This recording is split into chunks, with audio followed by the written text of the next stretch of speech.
Irmãos, eu tenho uma outra palavra para pregar para vocês, que o Senhor revelou esse tema pela oração nesta semana, mas eu quero me dedicar um pouco mais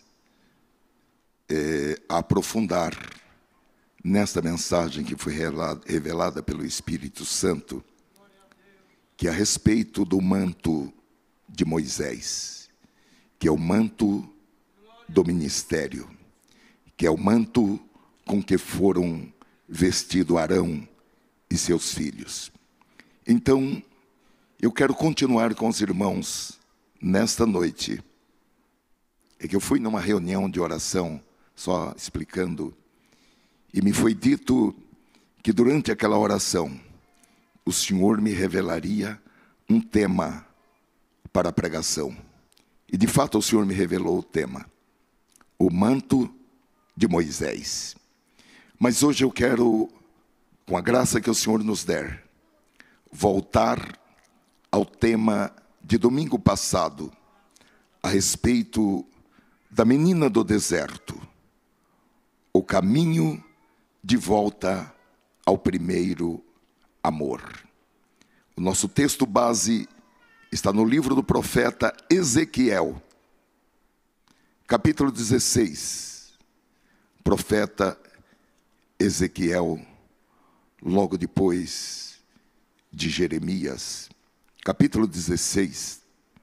Na Bíblia e também no tempo, ele foi contemporâneo. Ele profetizou após Jeremias e Daniel. Ele cresceu porque o seu pai era sacerdote. Ele cresceu ouvindo as profecias de Jeremias e de Daniel. Capítulo 16 do livro de Ezequiel, o caminho de volta ao primeiro amor. Versículo 4: quanto ao seu nascimento, no dia em que você nasceu, não lhe cortaram o cordão umbilical, nem a lavaram com água para que ficasse limpa, nem a esfregaram com sal, nem a enrolaram em panos. Ninguém olhou para você com piedade para lhe fazer qualquer dessas coisas, compadecendo-se de você. Pelo contrário, no dia em que nasceu, você foi jogada em campo aberto, porque tiveram nojo de você. Quando passei por perto e vi que você se revolvia no seu sangue, eu lhe disse: ainda que você esteja coberta de sangue, fique viva. Sim, ainda que você esteja coberta de sangue, fique viva. Eu a fiz crescer como uma planta do campo. Você cresceu, se desenvolveu e ficou muito bonita. Os seus seios tomaram forma, os cabelos cresceram, mas você estava completamente nua. Quando passei de novo por perto e olhei para você, e eis que você tinha chegado à idade do amor, estendi sobre você as abas do meu manto e cobri a sua nudez. Fiz um juramento e entrei em aliança com você, diz o Senhor Deus, e você passou a ser minha. Então eu a lavei com água, limpei o sangue que a cobria e a ungi com óleo. Também a vesti com roupas bordadas e lhe dei sandálias feitas com couro da melhor qualidade. Eu a cingi de linho fino e a cobri de seda. Também a enfeitei com joias, braceletes nas mãos e um colar no pescoço. Coloquei um pendente em seu nariz, brincos nas orelhas e uma linda coroa na cabeça. Assim você foi enfeitada com ouro e prata. As suas roupas eram de linho fino, de seda e de bordados. Você se alimentou da melhor farinha, de mel e azeite. Você era muito bonita e chegou a ser rainha. A sua fama correu entre as nações por causa da sua beleza, pois você era perfeita. Por causa do meu esplendor que eu tinha posto sobre você, diz o Senhor Deus. Amém. Glória a Deus. Glória a Deus. Pode ficar tranquilo que eu não vou falar de brincos. Agora, eu pessoalmente acho que não é pecado. O Espírito Santo nunca usou algo ilícito, algo pecaminoso, algo imoral para comparar com alguma coisa divina, celestial, espiritual. O Espírito Santo não erra. As palavras registradas neste livro não foram palavras produzidas pela vontade humana, mas homens cheios do Espírito Santo escreveram sob a autoridade do Espírito Santo. Mas pode ficar tranquilo, hoje eu não vou pregar sobre isso. Hoje eu gostaria, como disse aos irmãos, que esta mensagem é a continuação da mensagem do domingo passado. Eu gostaria de iniciar ainda pelo contexto, para que nós possamos ter uma melhor compreensão sobre a trajetória dessa menina enjeitada. Uma menina que cresceu, tornou-se uma linda moça. E o homem, o seu redentor, o seu remidor, fez dela a sua noiva e deu a ela um enxoval tão lindo e maravilhoso, e tantos presentes que ultrapassam toda a experiência humana. Essa menina era Israel, e quando moça respondia pelo nome de Jerusalém, que por ser a capital e o local onde o templo estava localizado, respondia por todo o território de Judá. Ezequiel tinha aproximadamente 30 anos de idade. Ele vinha de uma família sacerdotal. Muito provavelmente aos 25 anos, ele foi consagrado, derramaram óleo sobre a cabeça dele, para que ele exercesse o sacerdócio. Mas depois tinha um período de 5 anos, digamos, de uma especialização.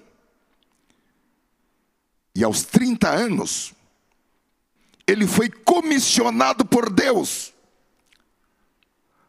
para falar com Israel como um profeta, não como sacerdote para o qual ele tinha sido ungido. Nós não podemos ficar nervosos quando Deus muda a trajetória. Às vezes nós nos preparamos desde a infância para fazer algo, e chega na hora H, em que nós estamos tecnicamente prontos, psicologicamente prontos, espiritualmente prontos, e Deus muda a chave. Aleluia! Isso aconteceu com Ezequiel.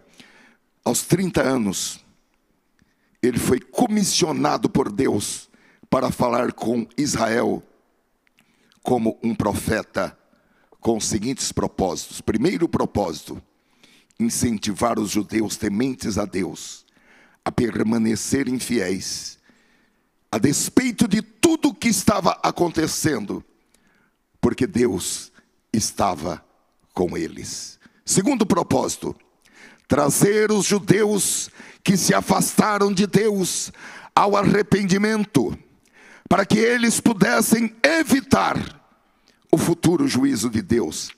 E terceiro propósito: levar toda a nação de Israel a um reavivamento espiritual.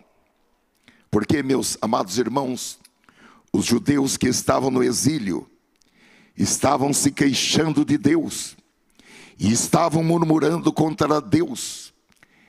Não cabia na cabeça deles que, por serem os descendentes de Abraão, Isaque e Jacó, os descendentes dos patriarcas, por terem no patrimônio todas as promessas que Deus fizera aos seus ancestrais, eles não concordavam em estar passando por aquela situação de terem sido levados como cativos para a Babilônia.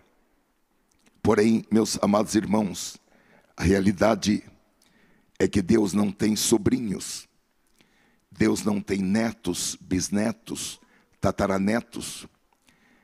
Deus tem filhos e filhas, que são todos aqueles que creem em seu Filho Jesus. Podem ser fracos, podem ser fracos, podem ser frágeis, podem ser frágeis.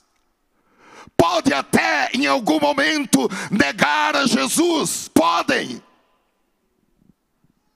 Mas todos aqueles que creram em Jesus e que nasceram da água e do Espírito, receberam o direito, receberam o título, receberam a prerrogativa de serem conhecidos, chamados, respeitados como filhos de Deus.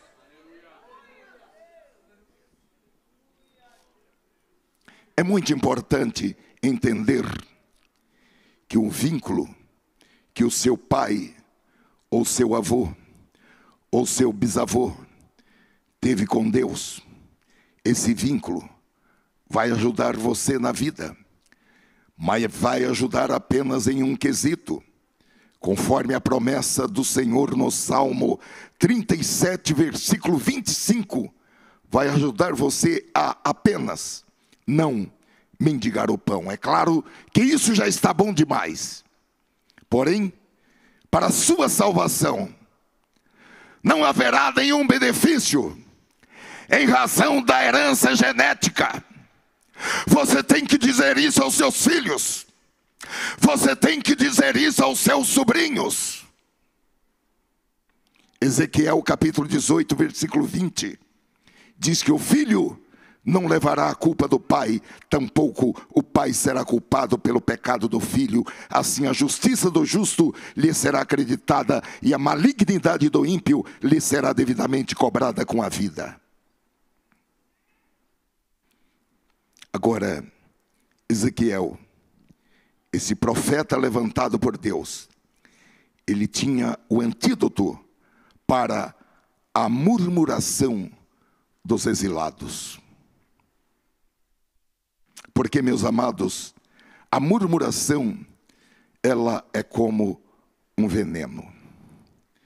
Teologicamente, a murmuração está no mesmo patamar do pecado de feitiçaria.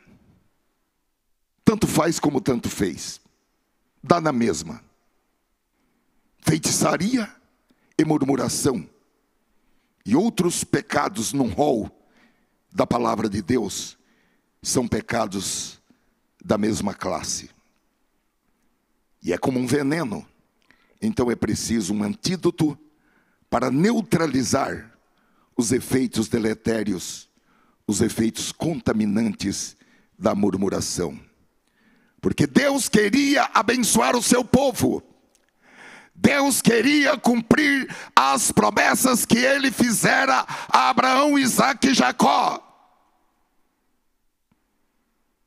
Porém, Deus não podia abençoá-los da forma como ele gostaria, porque para que Deus pudesse abençoá-los ao máximo, era necessário que zerasse, que acabasse, que cessasse toda aquela murmuração. A murmuração, irmãos, funciona como um obstáculo, como um muro, como uma parede, como um impeditivo à bênção do Senhor. Aqui é a hipótese em que Deus quer fazer, mas Deus não podia fazer, porque Deus não pode negar-se a si mesmo.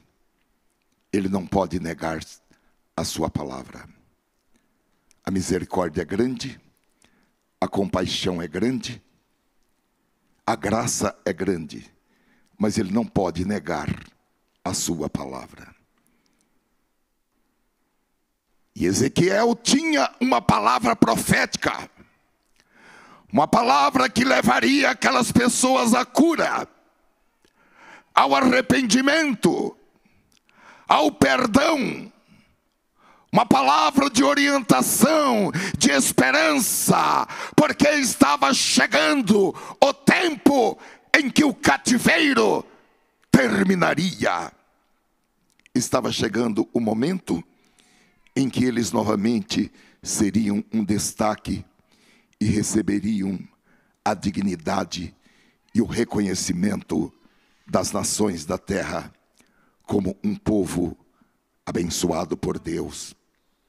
Outrora, eles tiveram esse status, e o Salmo 126 diz que eles eram um povo admirado pelas nações. Versículo 2, então entre as nações se dizia, grandes coisas o Senhor tem feito por eles. Aleluia. Já estava muito perto, muito próximo do fim do cativeiro.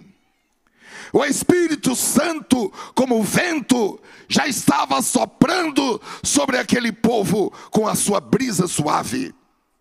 E brevemente o Espírito Santo ia soprar fortemente, e eles deixariam de ser ossos mortos, ossos espalhados por vários lugares, e eles se ajuntariam, cada osso com o seu osso, e eles receberiam músculos, pele, nervo, e receberiam vida, e se tornariam um grande exército, um exército numeroso, forte, valente e poderoso. Porque, meus amados irmãos, quando há profecia, o vento do Espírito Santo começa a soprar no vale de ossos secos, o vale da morte, onde não há obra, nem projeto, nem conhecimento, nem sabedoria algum. O vale da desesperança, o vale da mesmice, o vale da comodidade, o vale da rotina.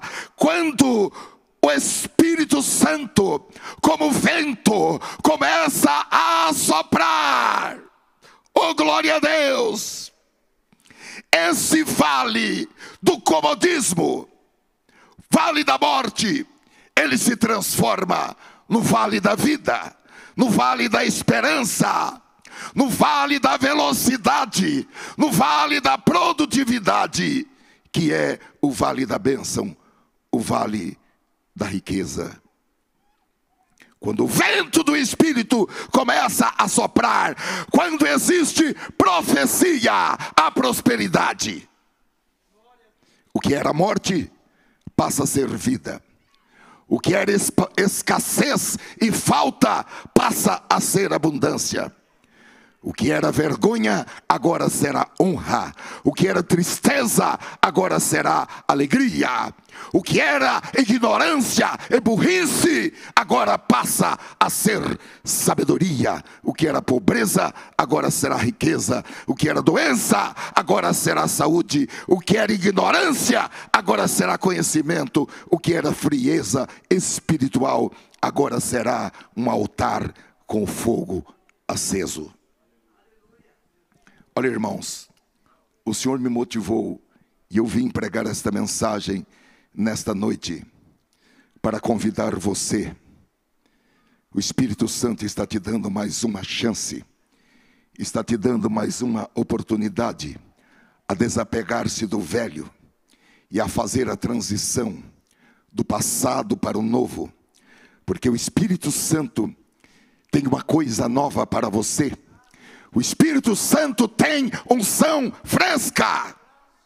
O Espírito Santo tem uma vida rica. O Espírito Santo tem uma vida de conhecimento, uma vida produtiva para você.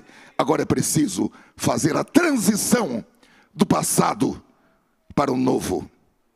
Aleluia. O apóstolo Paulo faz uma declaração poderosa em Romanos capítulo 5, versículo 20, que exemplifica a metamorfose realizada nesse trabalho que envolve 3 pessoas. Envolve você, o Espírito Santo e a palavra. Porque esses 3, o Espírito Santo, a palavra e você, trabalhando em cooperação, é um trabalho colaborativo. E o apóstolo Paulo fala em Romanos capítulo 5 e versículo 20. Mas onde abundou o pecado, superabundou a graça. Eu creio de todo o meu coração que aqui, nesta igreja, existe a palavra da profecia. Porque sem profecia o povo se corrompe. Eu não quero estar em uma igreja onde Deus não fale comigo. E se eu posso dar um conselho para você nesta noite, não fique numa igreja onde Deus não fale com você. Se Deus não falar com você nesta igreja, procura outra. Mas não fique numa igreja onde Deus não fale com você.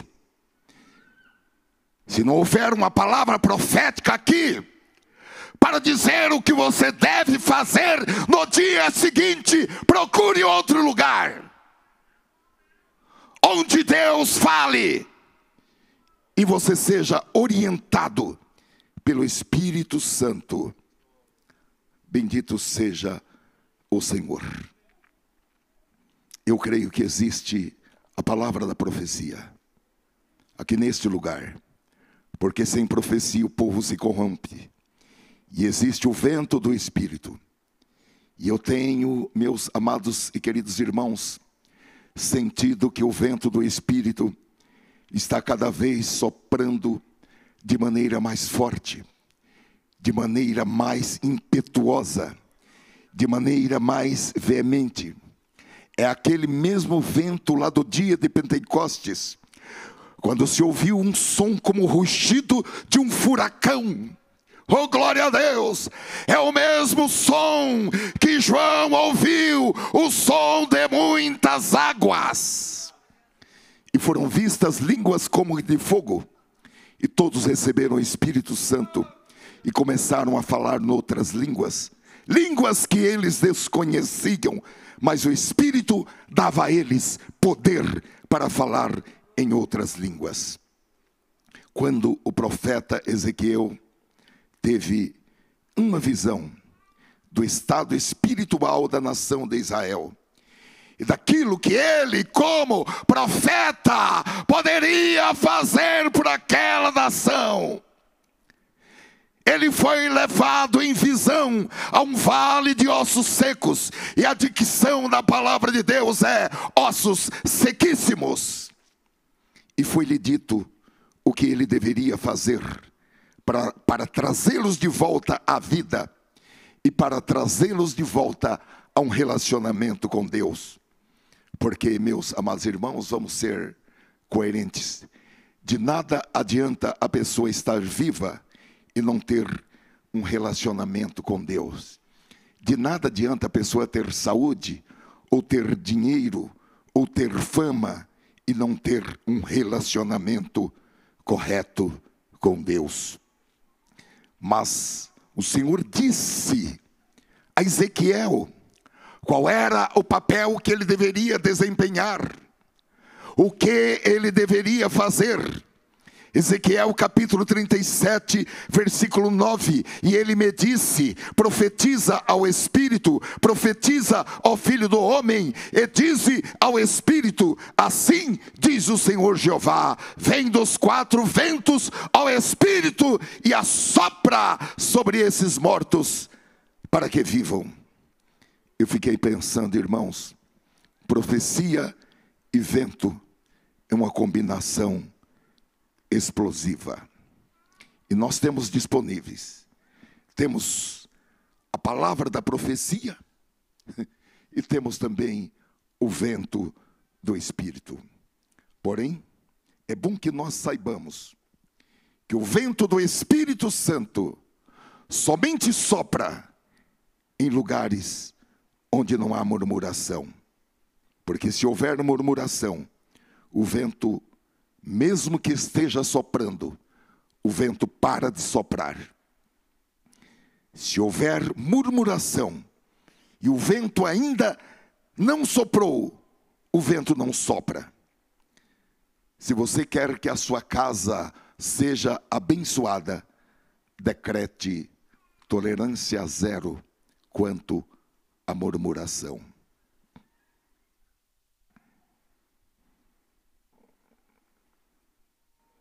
Eu vou sugerir que você faça um cartaz e coloque na sala de estar ou sala de almoço ou na cozinha ou na varanda, naquele lugar que tem aquela mesona retangular que todo mundo se assenta para comer e para conversar.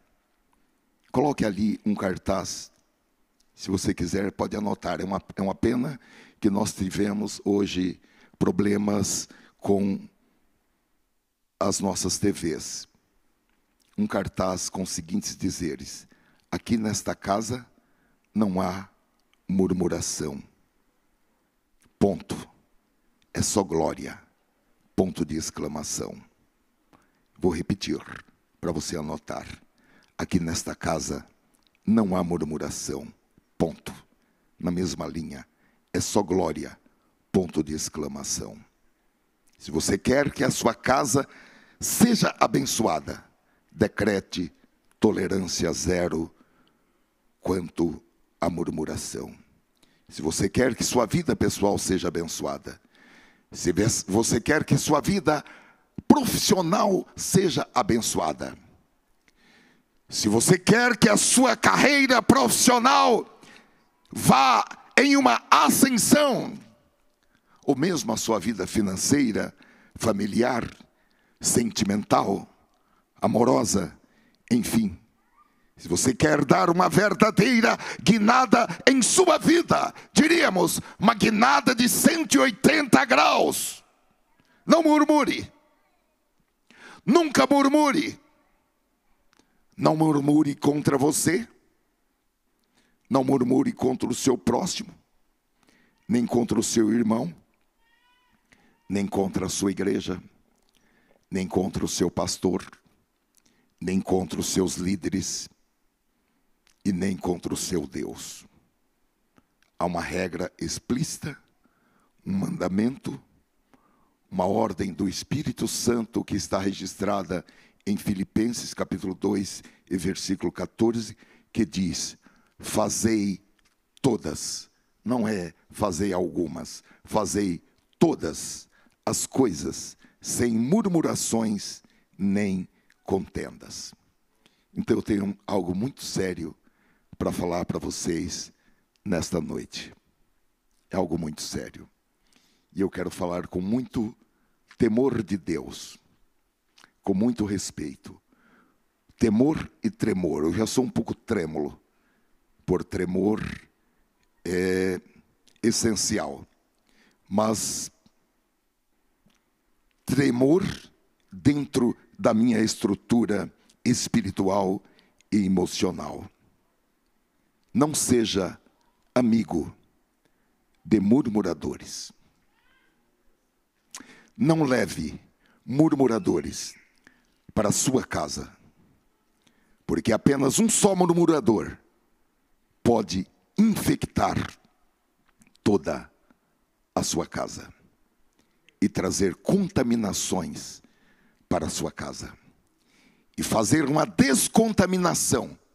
Eu não sei ainda como se faz uma descontaminação de murmuração. Mas eu sei que Hebreus capítulo 12, versículo 15 diz: tendo cuidado de que ninguém se prive da graça de Deus, e de que nenhuma raiz de amargura brotando vos perturbe, e por ela muitos se contaminem.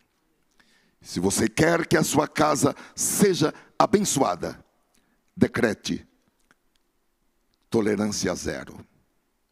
Nem marido, nem esposa, nem filhos, nem visitantes. Aqui nesta casa é tolerância zero. Aqui nesta casa é proibido falar mal de alguém ou de algo. E a sua casa vai se tornar como a casa de Obed-Edom, que em apenas 3 meses, ele e sua família foram tremendamente abençoados, porque a presença de Deus, representada pela arca, estava na sua casa. Oh, aleluia! 24 horas por dia. A presença de Deus naqueles 3 meses não saiu 30 minutos. O Espírito Santo não foi entristecido por 15 minutos durante uma conversa de Obed-Edom e a sua família a respeito daquele acidente que havia acontecido. Não. Na casa de Obed-Edom, murmuração era zero. Em 3 meses, ele e toda a sua família foram abençoados. Efésios capítulo 4, versículo 31 e 32. Façam desaparecer do vosso meio todo o mau humor, assim como a cólera, o ódio, as discussões, tal como as injúrias e as revoltas rancorosas. Em vez disso, sejam uns para com os outros amáveis e compreensivos, perdoando-se mutualmente, tal como Cristo também vos perdoou. De acordo com os dicionaristas, irmãos, a murmuração tem como sinônimo maledicência e tem como antônimo elogio, porque murmurar significa censurar ou repreender disfarçadamente e em voz baixa, dizer em voz baixa, segredar, do tipo, eu vou contar um segredo para você e você não conta para ninguém, porque eu confio muito em você. Murmurar significa dizer mal de alguém, maldizer, conceber mau juízo, falar contra alguém ou algo, criticar, conversar difamando alguém ou desacreditando essa pessoa, soltar queixumes, lastimar-se em voz baixa, resmungar, dizer mal de alguém, apontar falhas, conceber mau juízo. Amém? Eu tenho mais uma coisa para você anotar, e também eu faço com muito respeito, que é o seguinte: ou você acaba com a murmuração, ou a murmuração acabará com você. Nós conhecemos a história do Êxodo, que era o cumprimento de uma promessa que Deus fizera a Abraão, Isaque, Jacó e os 12 patriarcas, durante a viagem para a terra prometida, a terra que manava leite e mel. Os israelitas murmuraram no deserto. Murmuraram em Números capítulo 14, versículo 2. E todos os filhos de Israel murmuraram contra Moisés e Arão. E toda a congregação lhes disse: quem dera tivéssemos morrido na terra do Egito, ou mesmo nesse deserto. Eles murmuraram também em Números capítulo 21 e versículo 5. E o povo falou contra Deus e contra Moisés: porque nos fizestes subir do Egito para que morrêssemos nesse deserto? Pois aqui nem pão nem água há, e a nossa alma tem fastio deste pão tão vil. E Deus ouviu aquelas murmurações, e Deus fez aquelas pessoas andarem em círculos durante 40 anos, até que morresse o último murmurador de cada família. Moisés orou por eles. Deus falou: eu perdoo, porém não os deixo entrar na terra prometida. Os filhos deles entrarão, porém eles, todos aqueles de 20 anos para cima, não entrarão na terra prometida. Até que morreu o último murmurador de cada família, eles andaram no deserto por 40 anos. Meus amados irmãos, uma coisa triste dizer isso, mas eu tenho a obrigação e o compromisso de dizer: existem famílias que só vão prosperar quando morrer o último murmurador daquela família. Aqueles nossos irmãos hebreus estavam salvos da escravidão do Egito, porém, eles não desfrutariam da terra prometida. Como disse aos irmãos, Moisés orou, rogou ao Senhor que perdoasse aquele povo. Moisés foi até um pouco apelativo, porque ele disse: se o Senhor não perdoar, então risca o meu nome do livro da vida. Números capítulo 14, versículo 21, diz o seguinte: e disse o Senhor: conforme a tua palavra lhe perdoei.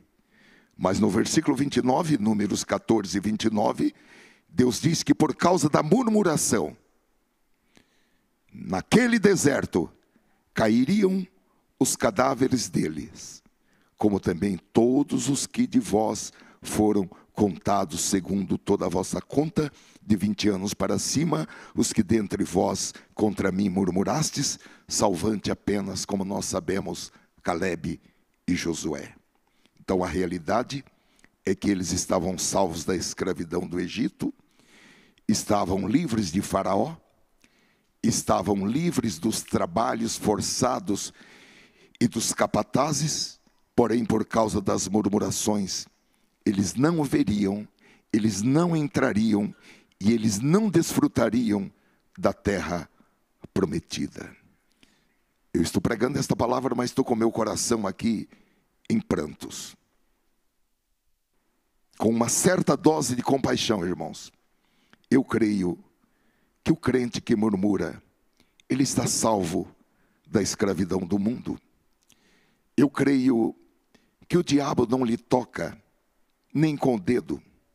Como disse, um filho de Deus será sempre um filho de Deus. Porém, essa pessoa, seja ele ou ela, não pode usufruir de todos os benefícios do reino de Deus, os benefícios da salvação, durante o tempo da sua peregrinação nesta terra. Essa pessoa se torna uma pessoa do tipo de salvo, que somente será feliz no céu. A melhor coisa para essa pessoa seria que o seu coração parasse imediatamente, para que ele fosse levado para as mansões celestiais. Porque esse crente, ele não vai desfrutar aqui na terra dos efeitos da terra que mana leite e mel, e a sua vida se torna um ping-pong. Ora ele está em cima, ora ele está embaixo, e ele não pode usufruir de todos os direitos, benefícios, prerrogativas do reino de Deus durante o tempo da sua peregrinação nesta terra. É o tipo de pessoa que anda para trás. Não é que ele é amaldiçoado, é que ele não é abençoado. A sua casa não se firma com a solidez que poderia ter. Ele começa algo e não termina. Os seus planos fracassam. Dá certo para todo mundo, mas não dá para ele. E tudo isso é por causa da murmuração. Eu quero dizer a você, se você mora em uma casa onde as pessoas murmuram, Quando elas começarem esse tipo de conversa, disfarce. Diga com licença, invente alguma coisa para fazer e vá para outro lugar. Fique longe de gente que murmura, mesmo que seja gente íntima, gente próxima. O Espírito Santo está nos dizendo isso nesta noite. Não participe das conversas de murmuração em sua casa. A vontade de Deus é abençoar o seu povo, é prosperar o seu povo. Porém, não haverá prosperidade, não haverá restituição, não haverá ressurreição, se não cessarem as murmurações. Porque os murmuradores, eles não podem nem ver, e nem entrar, e nem desfrutar dos benefícios na terra que mana leite e mel. Então, o profeta começa contando a história de Israel, para o próprio Israel, a partir do seu nascimento no deserto. Porque toda aquela história passada não foi suficiente para que esses novos hebreus do tempo do cativeiro, novamente, não abrissem as suas bocas, murmurando contra Deus. Então o profeta começa contando a história de Israel para o próprio Israel, a partir do seu nascimento no deserto. Ezequiel capítulo 16, versículo 4. Quanto ao seu nascimento, no dia em que você nasceu, não lhe cortaram o cordão umbilical, nem a lavaram com água para que ficasse limpa, nem a esfregaram com sal, nem a enrolaram em panos. Meus amados irmãos, não poucas vezes nós precisamos voltar às origens. É preciso voltar ao primeiro amor. É preciso se lembrar dos primeiros passos. É preciso se lembrar de onde caiu e voltar e praticar as primeiras obras. Há uma palavra no livro do profeta Jeremias, capítulo 6, e versículo 16, que diz assim: assim diz o Senhor, ponde-vos nos caminhos, e perguntai pelas veredas antigas, qual é o bom caminho, e andai por ele, e achareis descansos para as vossas almas. Mas eles dizem, não andaremos nele. Na carta de Jesus à igreja de Éfeso, em Apocalipse capítulo 2, versículo 4 e 5, apesar do zelo deles para com o nome de Jesus, algo estava errado.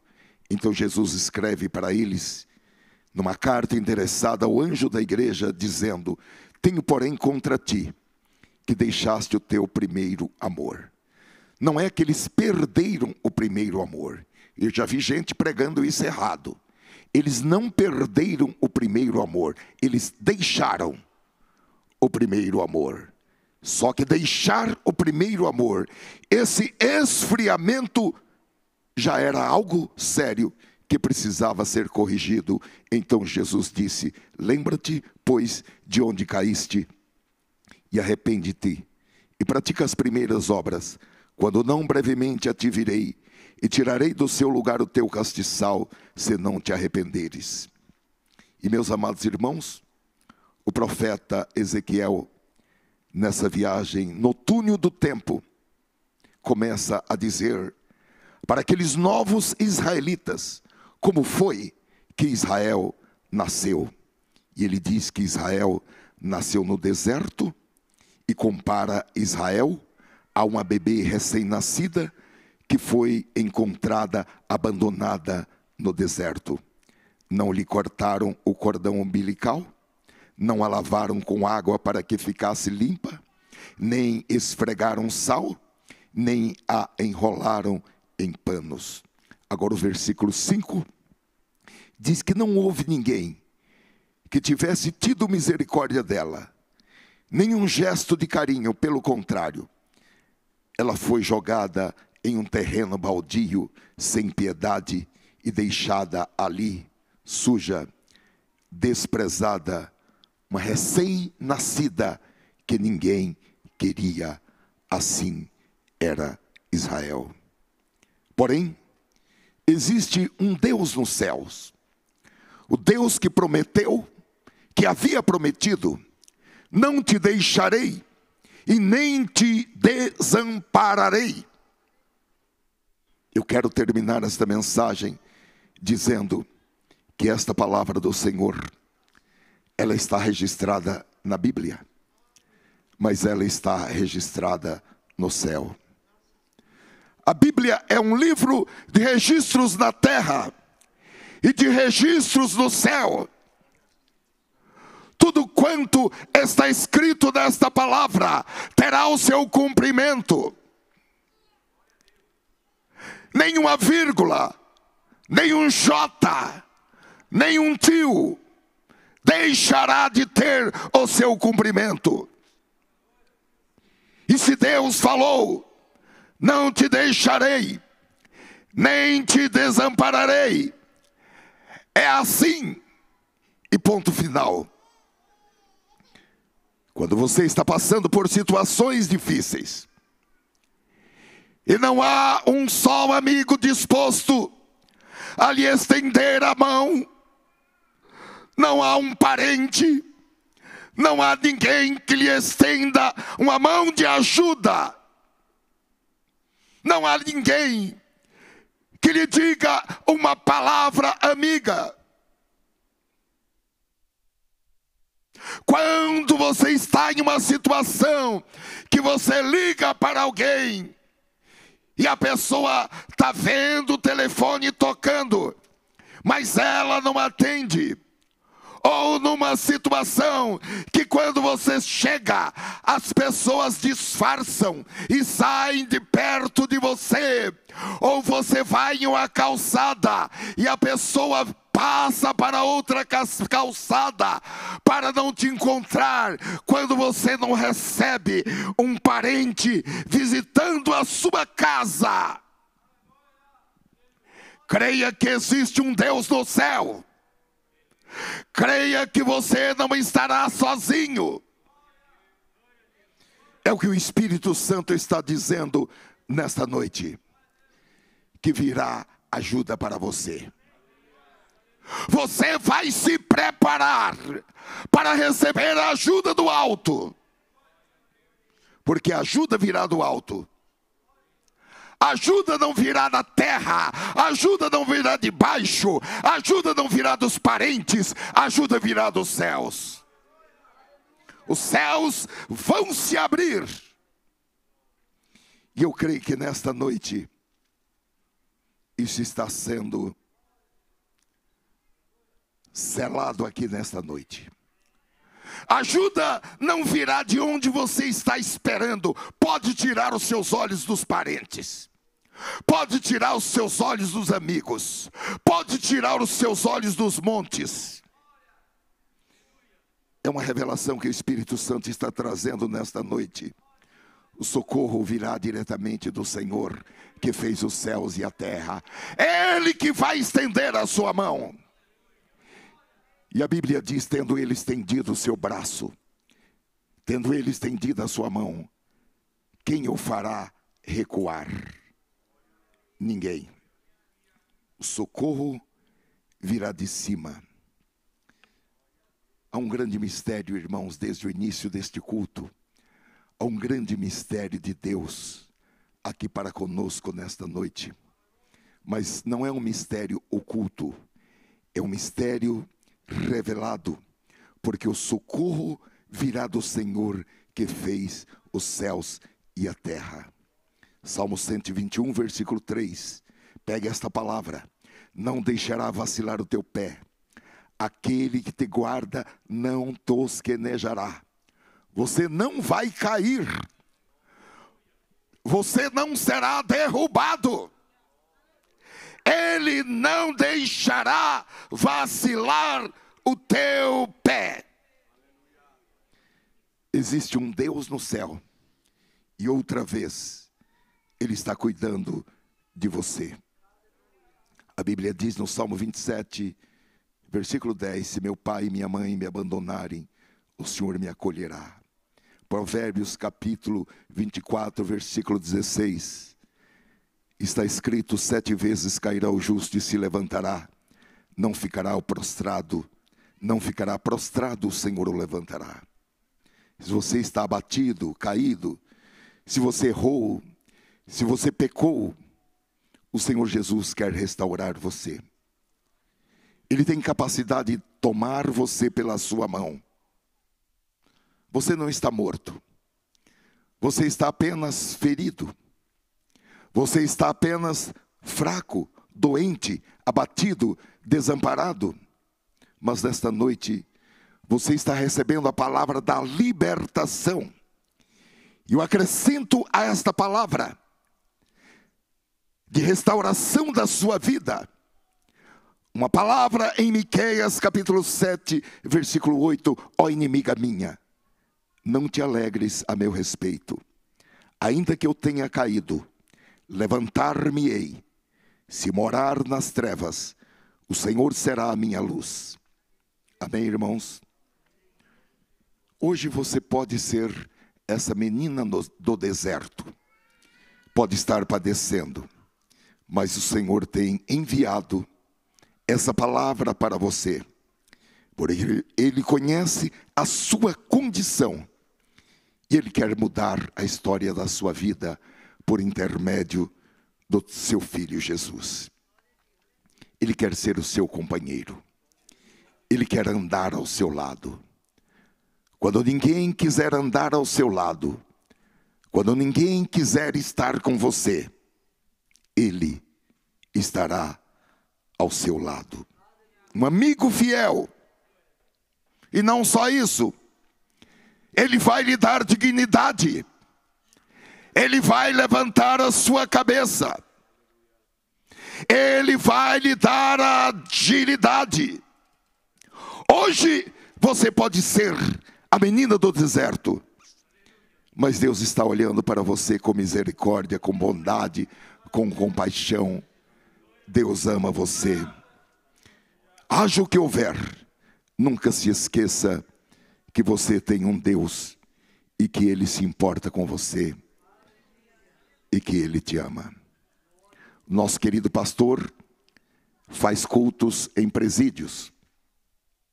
Meus amados irmãos, há muitas pessoas que ficam jogadas num presídio porque são renegadas pelos parentes. Não recebem visitas, não recebem um sabonete, não recebem um creme dental para escovar os dentes, não recebem papel higiênico. Foram renegadas pelos parentes. É incrível que Deus ama a todos. Deus ama aqueles que a sociedade classifica como trapos de imundícia. A Bíblia também fala sobre isso, referindo-se à nossa justiça. Panos de limpar o chão. Mas quando Deus visita essas vidas, aqueles trapos de imundícias se tornam joias, peças preciosas para Deus. Eu quero terminar esta mensagem dizendo: Deus tem um novo roteiro para a sua vida. Não é o que você pensa, não é o que você está sentindo.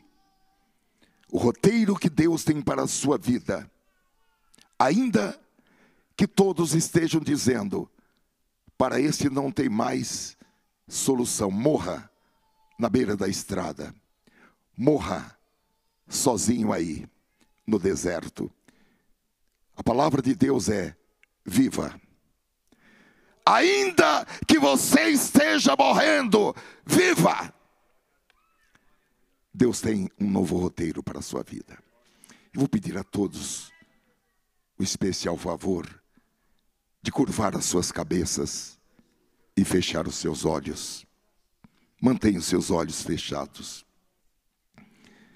porque existem corações feridos, e o Espírito Santo nunca expôs ninguém a um estado de vergonha. O Espírito Santo quer dar vida para você. O Espírito Santo quer mudar o seu choro em riso. O Espírito Santo quer mudar a sua tristeza em alegria. Hoje é o dia que você pode fazer o caminho de volta ao primeiro amor. Todos, por favor, fechem os olhos. Vocês que estão aí atrás, curve as cabeças e fechem os olhos. Aleluia. Eu quero perguntar onde tem uma pessoa que quer fazer o caminho de volta. Levante a sua mão assim e abaixe a sua mão. Onde está a primeira pessoa? Deus abençoe. Onde está a segunda pessoa? Feche os olhos e abaixe a cabeça, por favor. Onde está a segunda pessoa? Deus abençoe. Abaixe a mão, por favor. Onde está a terceira pessoa? Glória a Deus. Deus abençoe. Deus abençoe. Onde está mais uma pessoa? Fazer o caminho de volta.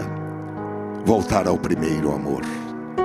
O Espírito Santo, pela sua atitude, vai fazer uma transformação interior. É uma transformação psicológica.